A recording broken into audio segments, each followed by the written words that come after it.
The president says he'll veto the latest attempt by Congress to push through the approval of the Keystone XL pipeline.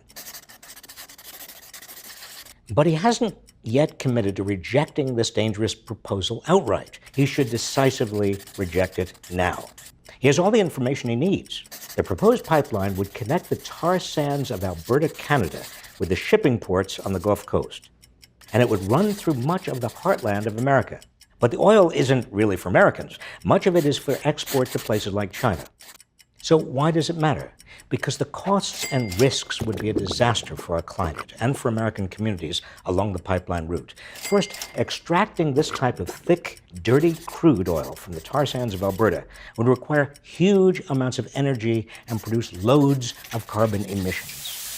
According to last month's report from the Environmental Protection Agency, developing and using this tar sands oil would cause a significant increase in greenhouse gas emissions, far more emissions than from conventional oil. And those emissions mean more droughts, bigger storms, and faster rising seas. Second, the pipeline would make it profitable to extract it and then send it to world markets through the Gulf of Mexico. It won't be going down there by rail. The State Department says rail transport will be too expensive when oil is less than $65 a barrel, and it's now around $51 per barrel.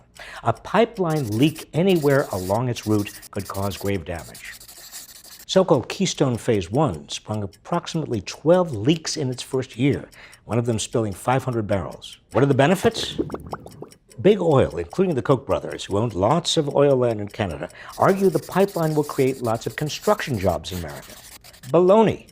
After 1 or 2 years building it, the State Department says the pipeline will require only about 50 people, primarily for maintenance. 50 jobs. If we want construction jobs, let's rebuild America's crumbling highways and bridges, not threaten the environment. Let's create jobs building clean energy rather than the dirtiest energy possible. Add up these costs and risks and compare them to the benefits, and this is a no-brainer.